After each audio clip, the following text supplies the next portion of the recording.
The night I changed the locks, I had already set the table for two. That sounds colder than it was. It was not some planned move I had been waiting to make.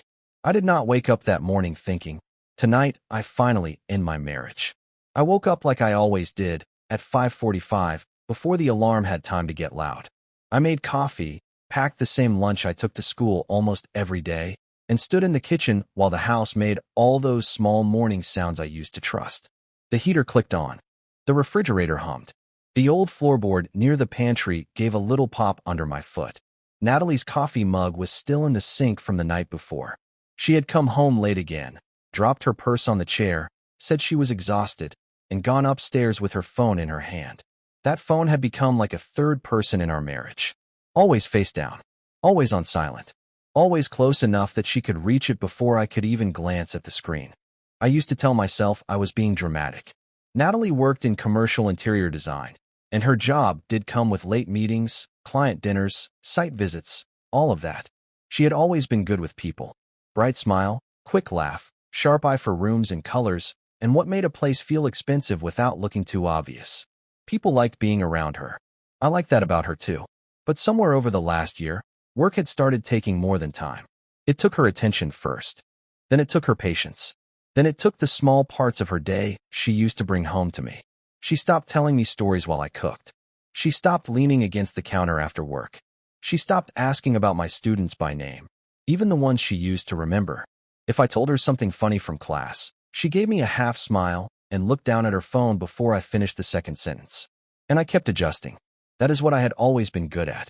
I taught history at a public high school in a small North Carolina town, which meant I spent most of my day staying calm while teenagers tested every limit they could find. I knew how to keep my voice even. I knew how to wait out noise. I knew how to not take every sharp little comment personally. At some point, I started treating my marriage like one of my classrooms. Stay steady. Do not react too fast. Give people room to come back around. Except Natalie was not a student having a rough week. She was my wife, and she was disappearing from our life while still living inside it. That Friday, I decided to try one more time. Not because I thought flowers could fix anything. I am not that simple. But because our anniversary had passed 3 weeks earlier with both of us pretending it had not. 15 years together, 12 years in that house, and all we had done was share takeout from cartons while she answered messages with one thumb under the table. So I texted her at lunch. Dinner tonight? Just us. No phones. I'll cook. She answered almost 20 minutes later. Sure. One word. But I held on to it like it was more than it was. After school, I stopped by the grocery store. I bought salmon because she used to like the way I made it with lemon and butter.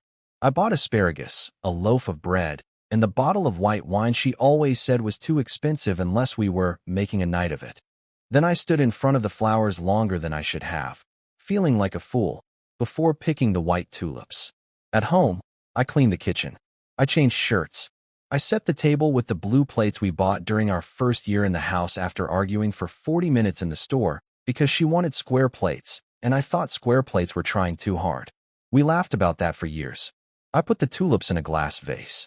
I lit one candle, then blew it out because it felt like too much, then lit it again because I was tired of acting embarrassed for wanting my wife to come home. At 7:10, I checked my phone. Nothing. At 7:30, the salmon was drying out in the oven. At 7:48, I texted, "You close?" The little dots appeared, disappeared, appeared again. Then her message came through. "I'm busy." That was it. No sorry. No explanation. No something came up. Just, "I'm busy." I stood in the kitchen with the oven mitt still on my hand, looking at those two words until the screen dimmed. The strange thing is, I did not feel shocked. I felt like some part of me had been waiting for her to say it that plainly. Not in those exact words, maybe, but in that exact tone. Small, cold, careless. Like I was not a husband sitting at a table he had set for her.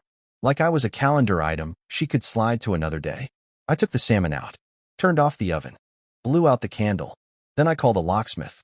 My voice was so calm on the phone that the man asked twice if it was an emergency. "No," I said, "but I need it done tonight." While I waited, I went upstairs and packed 2 bags for Natalie. Not everything. Not even close. I was not throwing her life onto the porch. I folded enough clothes for a week. Work things. Toiletries. Her makeup bag. The gray sweater she wore all the time. Her running shoes. Her charger. I put the bags by the front door. Then I sat in the living room while a man named Dennis changed the locks on the house Natalie and I had bought together. The house where we had painted the guest room yellow and then hated it. The house where we hosted Thanksgivings. The house where every drawer had some little piece of us inside it. Dennis worked quickly. He did not ask questions. Maybe he had done enough houses to know when not to talk. When he left, he handed me 3 new keys. They felt heavier than they should have. Natalie came home at 10:26. I watched her headlights sweep across the front windows, heard her car door close, heard her heels on the walkway. Then the old key went into the new lock and stopped. Once, twice, harder the third time. Then the doorbell rang. I stood on the other side of the door and said, "Your bags are on the porch." Silence. Then, "Luke, your bags are on the porch," I repeated. "What are you talking about?" "Open the door." I could hear the edge in her voice. Not fear, not regret. Annoyance, like I had inconvenienced her. I changed the locks. "You what?" "I changed the locks." She gave a short laugh, the kind people give when they are trying to make something sound insane because they do not want to answer for it. "Luke, open the door right now." "No." A pause. Then softer, "Are you serious?" I looked at the table behind me. The plates were still there. The flowers were still there. The wine had never been opened. "Yes," I said. "I am." She knocked once, sharp. "This is my house, too." "I know. You cannot just lock me out." "I just did." "Because I missed dinner?" That almost made me open the door. Not because I was moved. Because I wanted to see her face when I answered.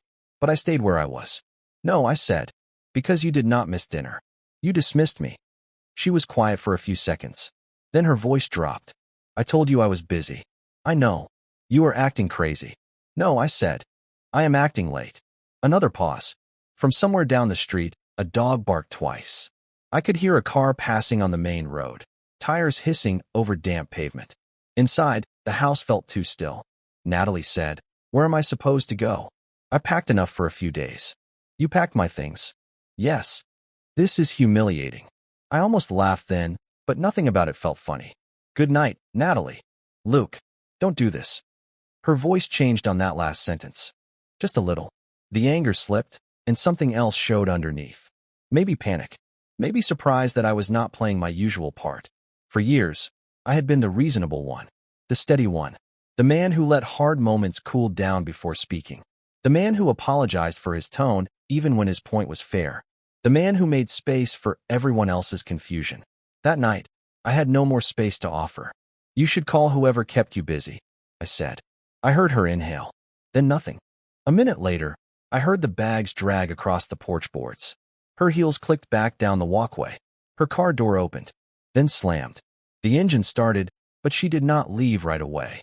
I stood there with my palm flat against the door, feeling the vibration of the car through the quiet, feeling my own heart beat slow and hard. When she finally pulled away, I walked back to the dining room. The candle smoke had left a faint line in the air.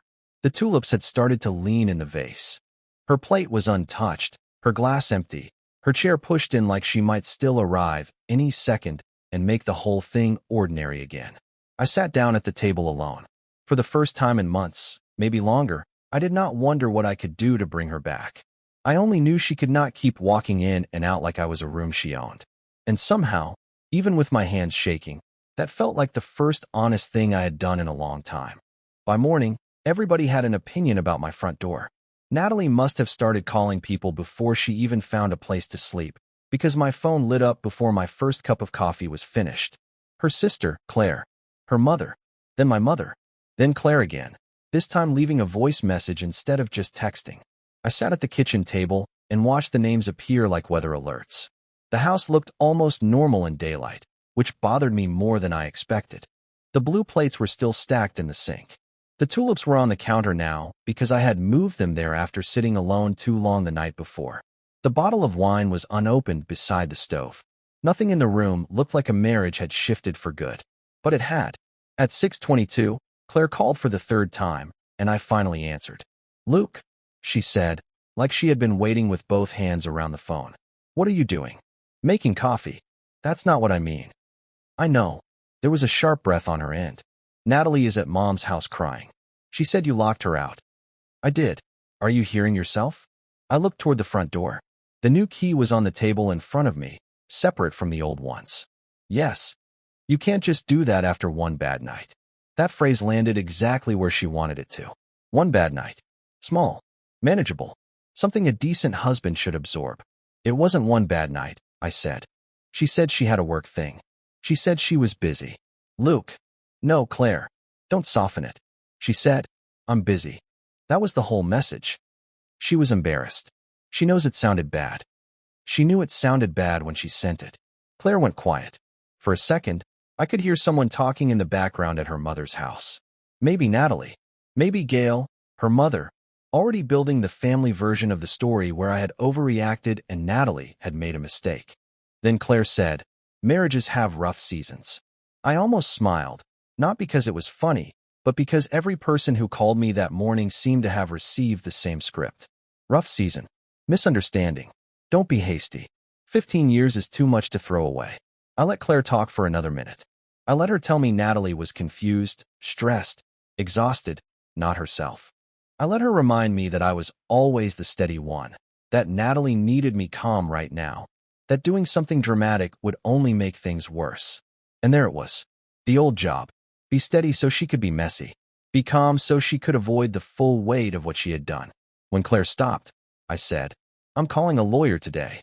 She did not answer right away. Then, quietly, you're trying to scare her. No, I said. That's the problem. Everyone thinks this is still about getting a reaction out of her. It isn't. I ended the call before she could pull me back into the same circle.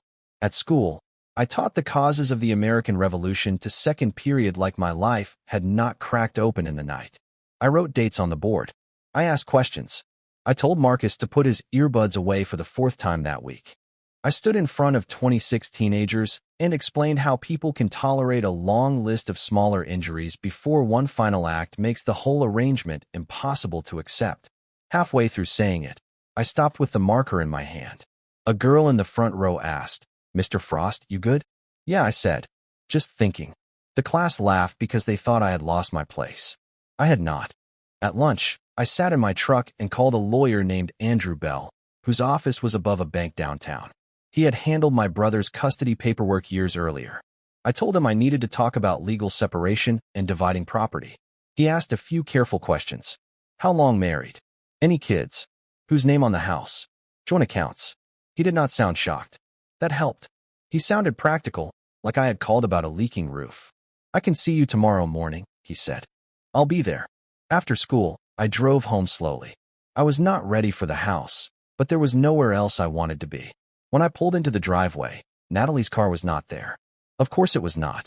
Still, I looked. Inside, the quiet had changed. The night before, it had felt charged and raw. That afternoon, it felt practical. Closets would have to be gone through. Accounts would have to be separated. Furniture would become a question. Even the stupid square blue plates would eventually belong to one of us or neither of us. I walked through the rooms like I was seeing inventory. The couch we bought after saving for 6 months. The dining table her father helped me carry in through the back door. The framed beach photo from our trip to Wilmington, back when she still reached for my hand without thinking. On the hallway table, there was a small ceramic bowl full of loose change, old receipts, and one of Natalie's earrings. I picked it up, turned it over in my fingers, then put it back. My phone buzzed. Natalie. I let it ring until it stopped. Then a text came in. Can we please talk like adults? I stared at that one for a while. It was not that I refused to talk. I had been trying to talk for months. I had tried at breakfast, in bed, on Sunday walks, in the car after dinner with friends. I had asked if she was okay, if we were okay, if I had done something, if she wanted counseling, if she still wanted this life. She always had some answer ready. I'm tired. You're reading into things. Work is intense right now. Not everything is about us, Luke. And then there was Owen. I had known his name before I understood his place. Owen from the Raleigh office. Owen who knew a good lunch spot near every client site. Owen who sent her articles about design trends and songs she used to play in the shower. Owen who had a messy divorce and needed someone to talk to. Owen whose comments showed up under her social posts fast enough that I once wondered if he had notifications turned on. Nothing obvious. Nothing I could point to without sounding jealous in the cheap way. But enough. A smile at her phone that vanished when I walked in. A lunch she mentioned only after I asked why her card showed a restaurant charge downtown. A team dinner, where only 3 people were tagged in a photo, and Owen was sitting close enough that his shoulder touched hers. The thing that hurt was not one detail. It was the pattern. Her day had a new center, and it was not home. I typed back, "We can talk through lawyers." She answered almost immediately, "Don't do this." I put the phone face down. That evening, my mother came by without asking.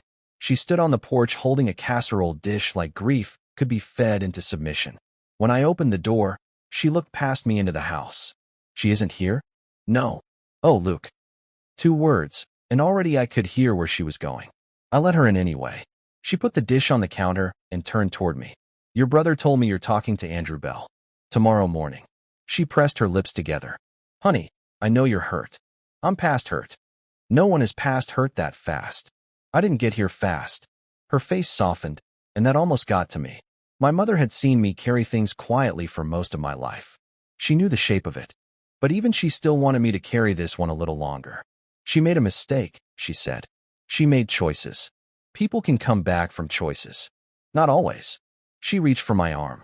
"You loved her yesterday. I love her today." That made her eyes fill. I hated saying it, but it was true. I still loved Natalie. Love did not switch off because I finally found the nerve to protect myself. That was the worst part. If I hated her, the whole thing would have been easier. My mother whispered, "Then don't end it angry." I'm not angry enough to end it. I'm clear enough. The next morning, I sat in Andrew Bell's office with a pen in my hand while he explained the first steps. Separation, property, timelines, temporary agreements. Words I never thought would belong to my life. He slid the first paperwork toward me. "You don't have to sign anything today," he said. I looked down at my name printed in black letters. Luke Frost. Husband. Petitioner. A man finally putting legal language around what had already been happening in silence. I signed, and when the pen left the page, I felt no victory at all. Just the weight of a door that had closed behind me, and the strange, steady knowledge that I was no longer standing there waiting for Natalie to decide whether I mattered. Owen came to my house on a Tuesday evening like a man who had practiced being reasonable in the mirror. I saw him through the front window before he knocked. He parked at the curb instead of the driveway, which told me he wanted the visit to look respectful. He wore a navy jacket, no tie, clean shoes, and the careful face of someone who thought tone could fix content. I did not open the door right away. He stood on the porch with both hands loose at his sides, looking around like he had never seen the house before. Maybe he had not. Maybe Natalie had only described it to him in those little pieces people share when they are building a private world with someone else. The kitchen window sticks in summer. Luke keeps too many books in the den. We bought that porch swing years ago and never use it. Things like that. By then, the papers had been filed. Natalie had been served at her mother's house, and my phone had become a place I checked only when I had to. Every day brought some new attempt to pull me backward. Gail left long messages about Grace. Claire sent texts about counseling. My brother told me to make sure I was not acting out of pride. Even Andrew Bell, my lawyer, warned me to keep everything clean and quiet. "Do not give anyone a scene they can use against you," he said. So when Owen knocked, I took one slow breath and opened the door halfway. He looked smaller in person than he had in my imagination. Not physically. He was tall enough, fit enough, good-looking in that polished office way. But there was nothing mysterious about him. No great force. No magic. Just a divorced man with tired eyes who had walked toward another man's marriage one friendly message at a time. "Luke," he said. "Mr. Frost." That made him blink. "Right. Mr. Frost. I was hoping we could talk." "We are talking." He glanced behind me into the house. I did not move. "I understand you're upset." That was almost enough to make me close the door.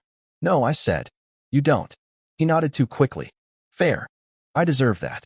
I just wanted to come here myself instead of letting everything get twisted." "Everything is already clear." "It isn't, though." He looked down at the porch boards, then back at me. "Natalie and I never set out for any of this to happen." There it was. The first soft word. Happen. Like rain. Like a flat tire. Like a branch falling in a storm. I rested one hand on the doorframe.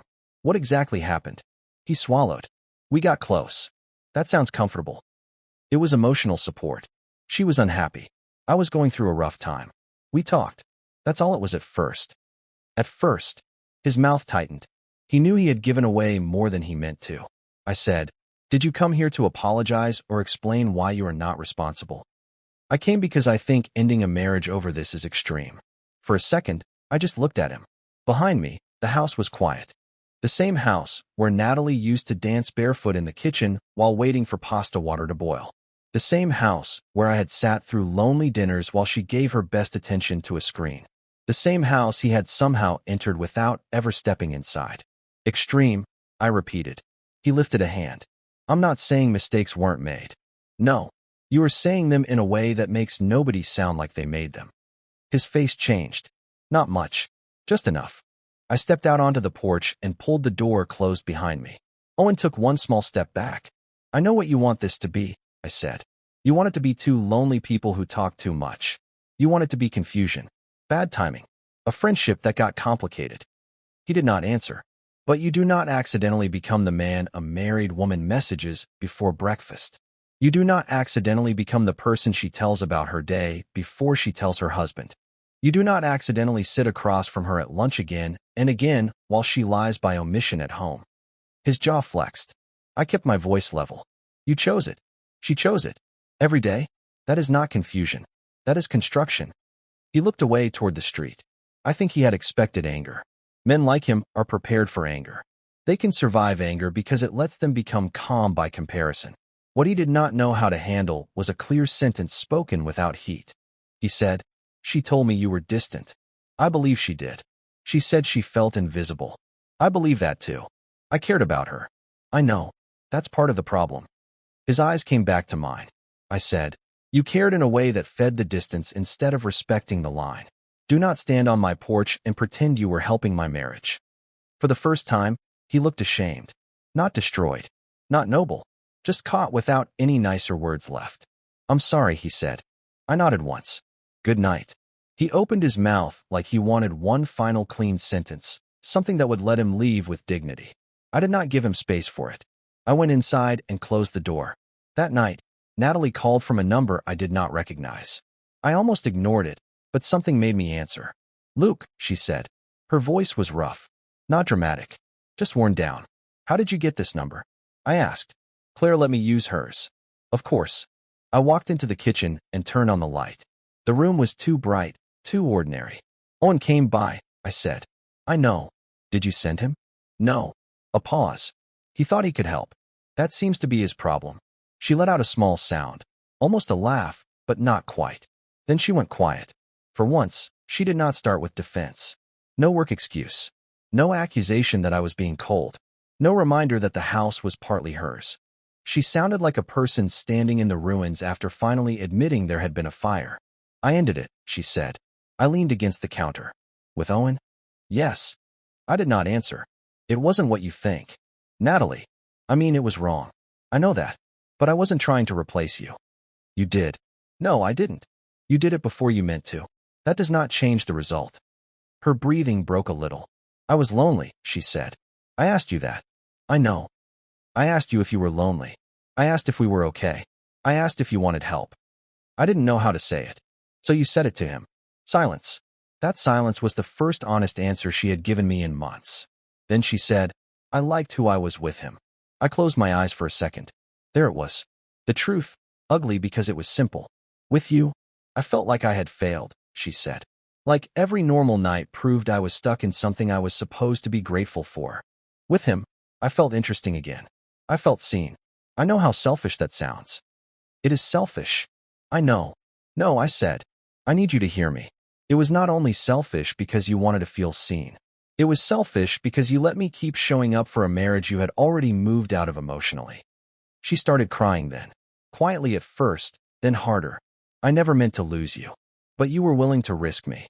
I thought there was still time." "That's because you thought I would keep waiting." She did not deny it. The next afternoon, she came by the house with Claire. Andrew had told me I did not have to let her in without an arrangement, but I did. Not because I was weakening. Because some conversations need walls and eye contact. Natalie stood in the entryway wearing jeans, a cream sweater, and no makeup. She looked younger somehow, and more tired. Claire stayed near the porch after I gave her one look that told her this was not a family meeting. Natalie walked into the living room and stared at the empty spot where I had moved the wedding photo from the mantel. "You took it down," she said. "Yes." She nodded like the words had touched something sore. I want to come home, she said. That is not happening. Her face tightened. Just like that. No, not just like that. After months. I can do better. I believe you. That confused her. I said, I believe you can be honest now. I believe you can regret it now. I believe you can miss this house now. Then why won't you try? Because your regret showed up after the consequence. Her eyes filled again. Luke, please. I looked at her, and the cruelest part was that I still loved her. I noticed the way her hands twisted together. I noticed the small scar near her thumb from when she broke a glass years ago, making margaritas for neighbors we barely liked. I noticed all the history standing right there in front of me, asking to be let back in. But history is not a key. I cannot be the place you return to after another man fails to become a home, I said. She covered her mouth and turned away. I did not move toward her. That was the hardest thing I had done yet. When she finally faced me again, her voice was small. So this is really it? Yes. She nodded once, like the word had taken the strength out of her legs. Then she walked out, and this time she did not slam the door. I stood in the living room until Claire's car pulled away. The house felt empty after that, but not uncertain. And for the first time, those two things did not feel the same. The divorce did not finish with one big scene. That surprised me, even though Andrew had warned me. I think some part of me expected a final argument, some last dramatic turn in a parking lot or courthouse hallway, Natalie crying, me standing there with my jaw tight, both of us saying the kind of things people remember forever. But most endings are paperwork. Most endings are emails from lawyers, signatures on quiet afternoons, bank forms, scanned copies, lists of furniture, and polite sentences from people who charge by the hour. Natalie pushed back at first. Not hard, but enough to make it clear she was still hoping the process itself might slow me down. She wanted more time before signing. Then she wanted to talk in person before agreeing to anything. Then Gail called my mother and said I was making a permanent decision from a wounded place, which was the kind of sentence Gail loved because it sounded kind without actually respecting what I had chosen. My mother told me about it while we were sitting on my back steps one Saturday morning. She thinks you'll regret not giving Natalie one more chance, Mom said. I was drinking coffee from a mug Natalie had bought me at a museum gift shop years ago. On it was a faded map of the Civil War battlefields of North Carolina. I had never even liked the mug that much, but I kept using it because it was there. I might regret parts of it, I said. Mom looked over at me. I shrugged. That doesn't mean I'm wrong. She nodded slowly, like that was the first answer I had given her that she could really understand. A week later, Natalie signed. I found out through Andrew, not from her. He called during my planning period at school and told me the agreement was moving forward. The house would stay with me. She would take her car, her retirement account, certain furniture, and the money we agreed on. I would refinance within the window we set. Clean enough, Andrew said. Cleaner than most. I thanked him, hung up, and sat alone at my desk while students shouted in the hallway between classes. Cleaner than most. That was what 15 years had become from the legal side. A file that could have been Messier. When the final order came through, I did not celebrate. I did not go out and buy something ridiculous. I did not call Natalie to make sure she knew. I drove home, parked in the driveway, and sat there for a while with both hands on the steering wheel. The house was mine now in the way people mean legally, but it had already been mine in the harder way for months. I walked inside and stood in the entryway. The air smelled faintly like primer because I had started repainting the dining room. The yellowish beige Natalie picked years ago was half covered by a clean, warm gray. I had taken down the old curtains. The room looked unfinished, but for once unfinished did not feel like failure. It felt like permission. That spring, I started doing small things I had put off for years. I fixed the porch swing. Not replaced it. Fixed it. Sanded the arms, tightened the chains, painted it dark green. The first evening I sat on it, I felt stupid for how long I had ignored something that simple. I moved the bookshelves in the den and found old dust lines on the floor where furniture had sat too long. I bought a new kitchen table, smaller than the old one, round instead of rectangular. The blue square plates went into a box in the garage because neither of us wanted them, which made me laugh the first time I realized it. All that arguing in the store, and in the end, both of us let them go. My brother dragged me back into a Thursday night basketball group at the community center. The first week, I was terrible. Slow, stiff, out of breath after 10 minutes. Some guy named Pete called me coach because I kept telling people where to cut without actually making a shot myself. The next day, my legs hurt so badly I had to hold the railing going downstairs at school. But I went back. Then I went fishing with 2 teachers from work, Sam and Marcus, out near Jordan Lake. I used to say no to those trips because weekends were for catching up on house things or waiting to see what Natalie wanted to do. That Saturday, we left before sunrise, drank bad gas station coffee, caught almost nothing, and still stayed out for 6 hours. At one point, Sam looked over and said, "You seem lighter." I did not know what to say to that, so I just said, "Maybe." The hardest part was eating alone, not at home. Home was easy after a while. I could cook, put on music, stand at the counter, read while pasta boiled. But restaurants were different. Restaurants made loneliness visible. The first time I asked for a table for one, the hostess smiled like it was normal, because it was normal, and somehow that made me feel worse. I sat by the window with a menu open too long, pretending to be very interested in soup options. Then my food came. Then I ate. Nothing terrible happened. Nobody stared. Nobody cared. By the third time, I brought a book and stopped performing comfort for strangers who were not watching me anyway. News about Natalie reached me in pieces, never directly. Claire stopped texting after I answered one long message with, "I hope she heals, but I am not available to be part of that anymore." My mother, trying not to gossip and failing in the gentle way mothers do, told me Natalie had moved into an apartment closer to Raleigh. Later, my brother mentioned that Owen was no longer in the picture. He said it while helping me carry a new dresser upstairs. I stopped halfway up the steps. "Already?" He winced. "That's what I heard." I nodded and kept lifting. I wish I could say I felt nothing. That would sound strong. The truth is, I felt several things at once. Sadness, because Natalie had broken something real for something that could not even stand on its own. Anger, because I had known that before she did. And a small, ugly satisfaction that I did not feed for long, because it did not do anything useful. Owen failing to become her future did not restore what she had taken from our past. So I let the information pass through the house and leave. Summer came in slow and humid. School ended. I spent 2 weeks repainting the guest room, clearing out closets, and learning that grief can hide inside objects you forgot existed. A Christmas ornament from our first apartment. A cracked picture frame. A recipe card in Natalie's handwriting for soup she only made once. Some things I boxed. Some things I kept. Some things I threw away and then stood over the trash can longer than a grown man probably should. In August, I met Emily at a friend's cookout. She taught elementary school in the next county and had a dry sense of humor that caught me off guard. She was not presented to me like an answer. There was no lightning, no sudden music in my head. We stood near a cooler talking about school supply lists and overcooked burgers, and at some point I laughed so hard I had to look away. That was all. But later, when I got home, I noticed something. I had not compared her to Natalie once. I had just been there. A few weeks later, Emily and I had dinner. Nothing serious. Nothing promised. I wore a blue shirt, arrived early, and did not feel abandoned while waiting at the table. That felt like progress no one else would understand. The last time I saw Natalie was outside Andrew Bell's office after one final financial document had to be corrected. She looked good, but tired in a way makeup could not fully cover. We spoke for maybe 3 minutes. She asked how I was. I said, "Better." She nodded, and her eyes filled, but she did not ask to come back. I appreciated that more than she probably knew. Before she left, she said, "I'm sorry for making you feel like you didn't matter."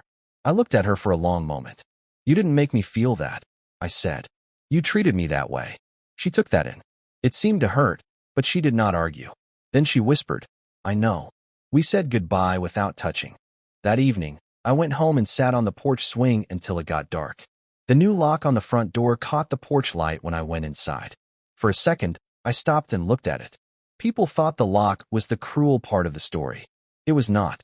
The cruel part had been all the months before it, when I kept opening the door to someone who had already stopped coming home to me in the ways that mattered. Changing that lock did not fix my life in one night. It did not make me stop loving her. It did not make the house stop echoing. But it protected the part of me I had been handing over without asking whether she was careful with it. And that was the beginning. Not of revenge. Not of winning. Just of me finally living on my side of the door.